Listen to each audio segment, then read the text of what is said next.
안녕하세요. 그림책 테라피스트 김현주입니다. 오늘은 네 번째로 희망 백신과 관련된 그림책을 읽고 이야기 나눠보도록 하겠습니다. 희망 백신은 여러분도 알고 있겠지만 끝은 꼭 온다. 우리가 희망을 가지고 있어야 한다.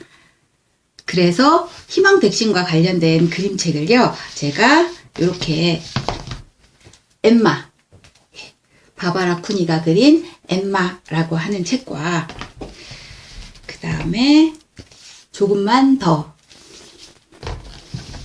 여러분들 많이 알고 계시는 리디아의 정원, 그리고 슌텐의 빨간 나무, 그 다음에 나 꽃으로 태어났어. 이렇게 5권을 소개해 드리도록 하겠습니다. 빨간 나무입니다. 빨간 나무는 슌텐의 글과 그림인데요. 슌텐의 그림책을 저는 참 좋아하는데 굉장히 다양한 것으로 해석할 수 있는 그림이기 때문에 제가 슌텐의 그림책을 굉장히 좋아합니다. 이 빨간 나무도 유명한 책이기도 하고요. 이 빨간 나무는 여기 주인공이 있습니다. 주인공이 이렇게 하루가 시작되었어요. 하루가 시작되었는데 희망도 보이지 않습니다. 희망도 보이지 않고 계속 더 나빠지기만 합니다. 그리고 아무도 날 이해하지 않습니다. 여러분도 아무도 나를 이해하지 않고 세상에 나 혼자인 것처럼 이렇게 병 속에 갇혀 있는 것 같은 그런 느낌을 받으실 때가 있을 것 같아요. 이렇게 혼자이고 세상은 다 귀머거리 기계인 것 같고 누구도 날 이해하지 않는 것 같고 오로지 나는 세상에 혼자인 것 같다 라고 생각하고 방문을 열었을 때 보시나요? 예, 자그마한 단풍나무가 자라고 있습니다. 바로 내가 이렇게 혼자라고 생각했을 때 누군가 조용히 나를 기다리고 있는 것이 있다는 거죠. 그래서 밝고 빛나는 모습으로 내가 바라던 바로 그 모습으로 나를 기다리고 있다. 그래서 이 그림책을 보시면은요, 지금 여기 보시는 빨간 단풍잎이 있어요. 이 단풍잎이 곳곳에 숨은 그림처럼 페이지마다 숨겨져 있습니다. 그래서 희망은 내가 아무리 나 혼자인 것 같고 그 다음에 끝이 보이지 않을 것 같다라고 생각하더라도 항상 희망은 나를 계속 따라다니고 어디엔가 그 희망의 싹은 자라고 있다. 라고 하는 것을 이야기해 주고 있습니다. 그래서 이 빨간 나무를 읽은 다음에는 자신의 상처와 아픔을 내가 외면하고 살지는 않았는지 그런 걸 한번 생각해 보는 것도 좋을 것 같아요. 거의 사람들이 문제를, 갈등을 해결하는 방법 중에 가장 많이 쓰는 게 외면이라고 하더라고요. 외면, 그냥 신경 쓰지 마. 신경 안 쓰면 그만이지. 이렇게 외면하는 게 가장 또 쉬운 방법이잖아요. 하지만 가장 쉬운 방법이기도 하고 가장 나쁜 방법이기도 합니다. 그래서 내가 이렇게 나의 어떤 아픔이라든지 상처를 외면하고 있는 것은 없었는지 한번 생각해 보시고 나를 안아주는 그런 활동으로 이어가시면 좋을 것 같아요. 이렇게 불행이 쓰나미처럼 몰려온다고 하잖아요. 요즘에 그렇게 느끼시는 분 굉장히 많으실 것 같아요. 어떻게 나에게만 불행이 한꺼번에 이렇게 올까? 이렇게 생각하더라도 항상 희망은 조금씩 내 옆에서 자라나고 있습니다. 이럴 때일수록 나를 자꾸 토닥거려야 되겠죠. 그래야지만 그 희망의 싹이 점점 자라서 큰 빨간 나무가 될 수 있겠죠. 그래서 나에게 어떤 희망의 메시지는 계속 옆에서 비처럼 내린다고 하더라고요. 그런데 그것이 내 근처까지 와 있는데 우리는 그것을 보지 못하고 포기를 한다고 하더라고요. 그래서 힘든 고비를 넘다 보면 아마 여기 나와 있는 빨간 나무처럼 새빨간 나무를 볼 수 있지 않을까라는 생각이 들어서 빨간 나무를 선택해 보았습니다. 그 다음 두 번째 책은 조금만 더입니다. 조금만 더는 지금 이게 절판돼서 나오지 않는 걸로 알고 있는데 굉장히 저는 개인적으로 좋아하는 그림책입니다. 이 아이가 있어요.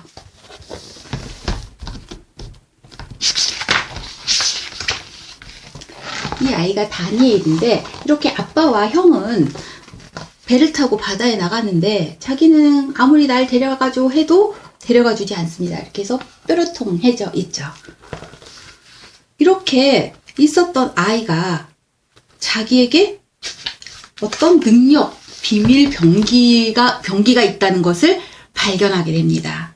그것은 이렇게 자기가 마음속으로 이렇게 그리면 그것을 움직일 수 있다는 거예요. 그래서 이렇게 조그마한 크래커를 움직이기 시작했다가 나중엔 돌덩어리를 이렇게 들어 올리기도 하고 이렇게 어항을 들어 올리기도 하고 이렇게 능력이 점점점 자기의 능력을 갈고 닦았습니다. 하지만 이 친구는 누구에게도 엄마 나 크래커를 올릴 수 있어, 뭐 어항을 올릴 수 있어, 침대를 올릴 수 있어 이런 이야기를 하지 않고 계속해서 자기의 비밀 병기를 갈고 닦는 일에 열중합니다. 그러던 어느 날 고래가 이렇게 물 밖으로 밀려온 거예요. 사람들이 고래를 살려주기 위해서 이 바닷속으로 이렇게 밀려고 해도 밀리지가 않는 거예요. 아무리 힘을 써도. 그때 다니엘이 그 고래를 구해주러 갑니다. 고래와 눈을 마주치고 그 다음에 고래가 움직였으면 하는 것을 마음으로 그리고 고래를 움직이니 고래가 가볍게 들려서 바다로 갈 수 있었습니다. 이 일이 있고 나서 아버지께서 다니엘에게 오늘은 일찍 자야지 내일 아침 일찍 배를 타고 나가야 하니까 이렇게 말씀하십니다. 결국 다니엘이 성장했다는 것을 아버지께서 깨달으시고 이제 다니엘도 형과 함께 아버지와 함께 바다로 나갈 때가 됐다라고 생각하시는 거죠. 이처럼 저는 비밀이라고 하는 것이 참 나에게 힘을 줄 수 있는 것이라고 그렇게 생각하거든요.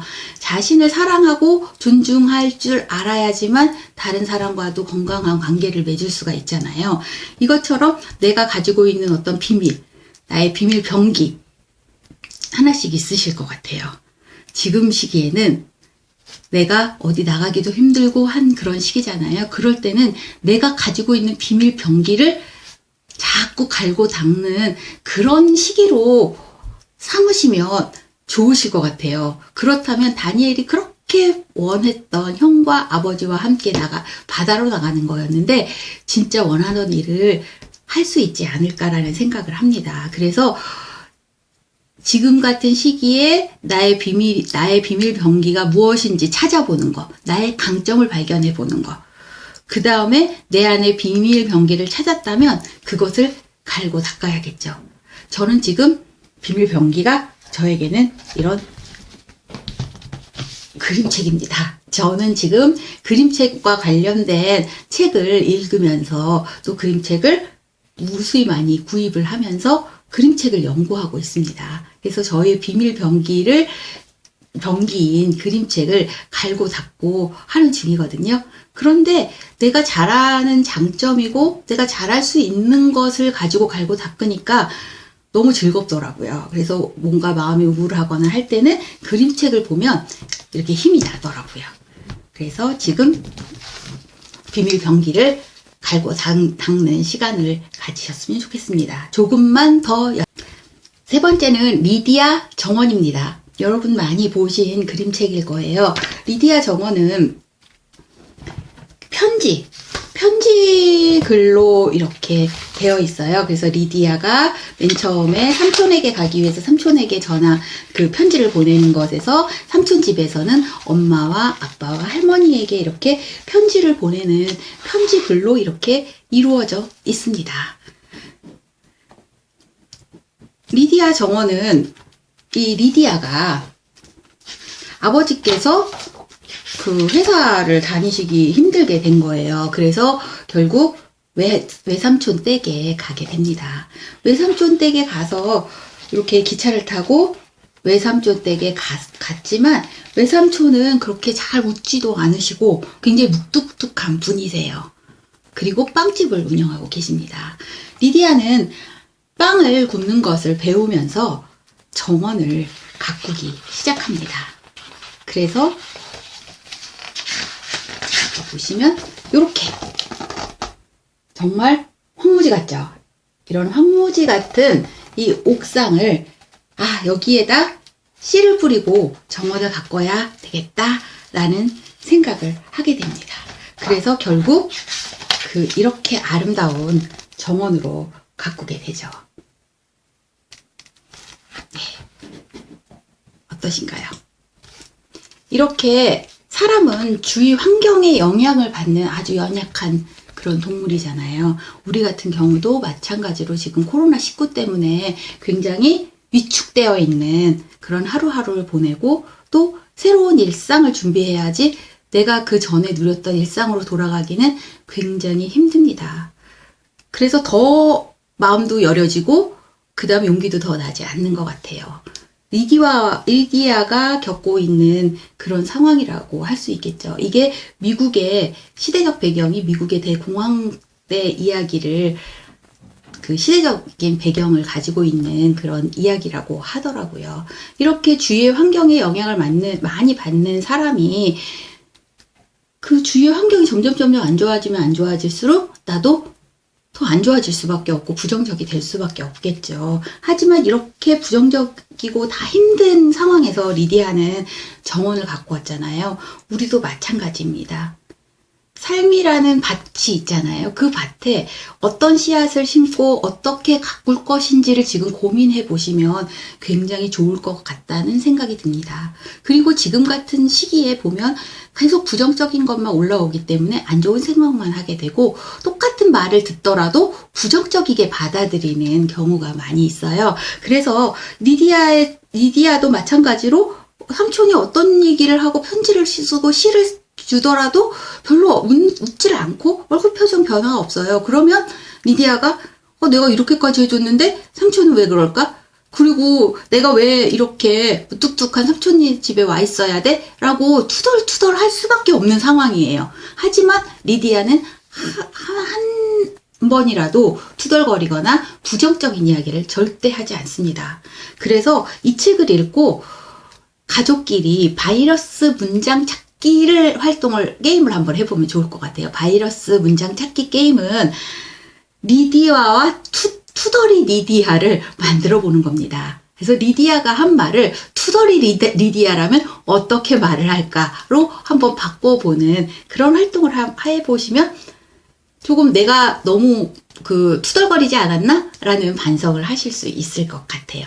그래서 긍정적인 이 투덜이 리디아와 긍정적인 리디아를 찾아보면서 긍정적인 나와 투덜이 나도 한번 찾아보면 어떨까라는 생각이 들었습니다. 리디아의 정원이었습니다. 그 다음 세 번째는 엠마입니다.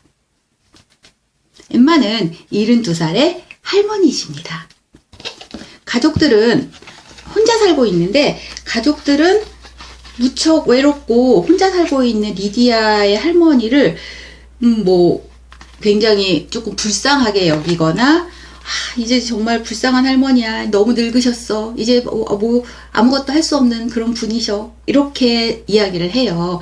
그래서 72살 생신 때 이렇게 그림을 한 점 선물을 합니다. 이 그림은 옛날에 엠마 할머니께서 살았던 그런 모습과 비슷한 선물을 했는데 엠마는 할머니는 그 그림을 보고 내가 살았던 곳은 이런 곳이 아니야 라는 생각에 조금 실망을 하면서 그럼 내가 살았던 곳을 직접 한번 그려보자 해서 그때 이젤과 그 다음에 수채화 도구를 구입을 합니다. 수채화 도구를 구입해서 그때부터 내가 살았던 동네의 모습을 그리고 그때 같이 있는 고양이도 그리고 여러 가지 것들을 그리기 시작하십니다.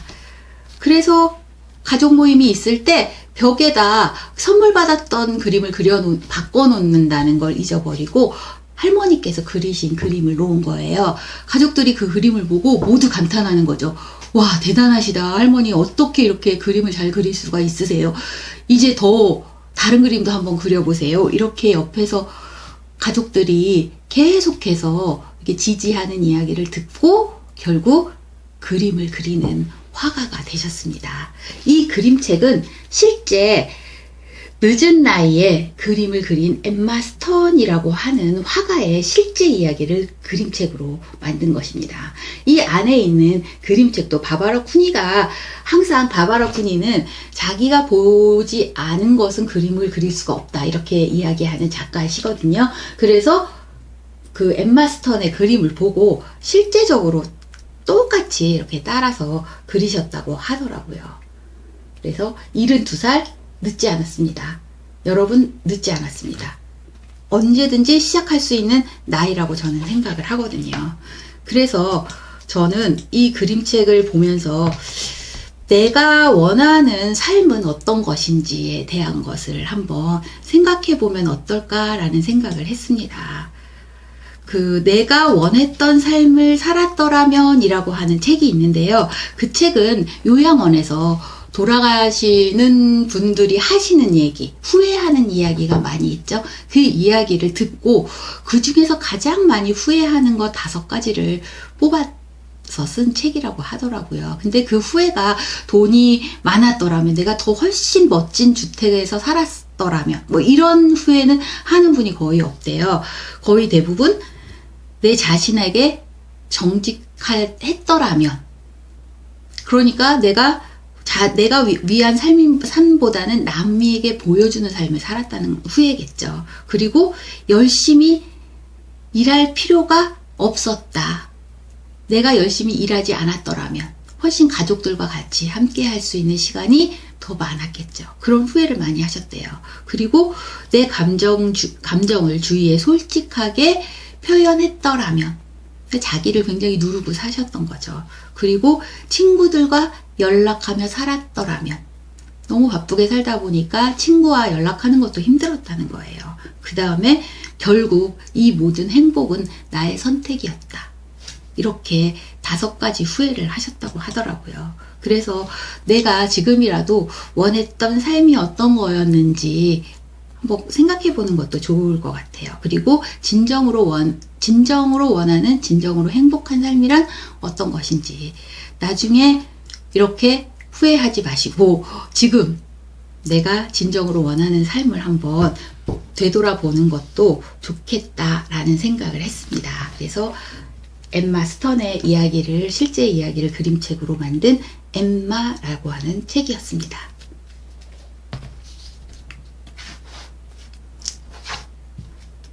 그 다음엔 5번째 책은 나 꽃으로 태어났어 라고 하는 책인데요. 이 책은 보기만 해도 힐링이 되는 그런 책입니다. 이렇게 이 책은 이렇게 병풍책, 이렇게 병풍처럼 이렇게 되어 있습니다. 병풍처럼 되어 있고, 요 꽃들을 다 이렇게 손으로 이렇게 해서 이렇게 꽃을 만들 수가 있습니다. 그래서 이렇게 닫혀져 있는 것들을 이렇게 열 수 있는 팝업 북입니다. 그래서 모든 그 페이지에 이렇게 꽃들이 다 있어요. 그래서 이것을 열 수 있게끔 이렇게 되어 있습니다. 이 책은 나 꽃으로 태어났는데 꽃이 어떤 데 쓰이고 어떤 것을 하고 있는지에 대한 것을 이렇게 이야기하고 있습니다. 꽃이 여러 군데서 이렇게 사랑의 고백을 할 때도 꽃이 필요하겠죠. 그리고 이렇게 우리가 마지막 인사를 할 때에도 이렇게 꽃이 필요하죠. 꽃을 쓰죠. 이처럼 꽃은 굉장히 다양한 곳에서 쓰이고 있습니다. 이 책은 그냥 내가 거실에다가 이렇게 병풍처럼 펼쳐놓기만 해도 굉장히 예쁜 그런 그림책이고요. 이 책을 함께 보시고, 지금 나는 무엇으로 채워져 있는지, 만약에 그 채워진 것을 꽃이라면 어떤 꽃으로 채워져 있는지 꽃으로 한번 표현해 보시면 좋을 것 같아요. 나는 누군가 계속 기다리고 있는 해바라기로 채워져 있는지, 아니면 하얀 국화, 뭔가 슬픔을 표현하고 있는 그런 슬픔으로 가득 차여 있는 하얀 국화로 내가 채워져 있는지, 이렇게 나의 향기가 온 곳으로 퍼질 수 있도록 프리지아처럼 그렇게 향기가 좋은 그런 꽃으로 채워져 있는지, 나는 지금 어떤 꽃으로 내 몸이 채워져 있는지를 한번 생각해 보는 것도 좋을 것 같아요. 그리고 나에게 선물해 주고 싶은 꽃을 한번 그려보세요. 그것은 꽃 바구니도 될 수 있고요. 뭐 화환도 될 수가 있겠죠. 그래서 그런 꽃을 한번 그려보는 것도 좋을 것 같고요. 이 다양한 그 꽃들이 나오거든요. 이 꽃 중에서 내가 선물 받고 싶은 꽃을 하나 고르고 왜 그 꽃을 선물 받고 싶은지 이유를 이야기해 보는 것도 굉장히 좋을 것 같아요. 그래서 나 꽃으로 태어났어는 이 꽃이라고 하는 것을 가지고 한번 나를 표현해 보는 그런 시간을 가지셨으면 좋겠습니다. 그래서 오늘 이렇게 나 꽃으로 태어났어, 그다음 엠마, 리디아의 정원, 조금만 더, 빨간 나무, 이렇게 5권을 가지고 희망 백신에 관해서 이야기를 해 보았습니다. 이처럼 이 책 희망 백신과 관련된 그림책을 읽고는 나를 응원하고 안아주고, 그 다음에 내가 가지고 있는 비밀 병기를 찾아서 갈고 닦는 그런 시간을 갖자. 그 다음에 내가 삶이라고 하는 밭에 새로운 씨앗을 뿌린다면 어떤 씨앗을 뿌릴 것인지, 그리고 아름다운 꽃을 나에게 한번 선물해보는 그런 시간을 가져보시면 좋을 것 같습니다. 지금까지 희망 백신 으로 이야기를 나누었습니다. 그림책과 함께하는 심리적 방향 희망 백신에 대해서 이야기를 했고요. 다음 시간에는 지식 백신에 관해서 5번째로 이야기를 나눠보도록 할 것입니다. 오늘 희망 백신 잘 들으셨나요? 예. 그러면 다음번에 뵙도록 하고요. 지금까지 그림책 여행가 김현주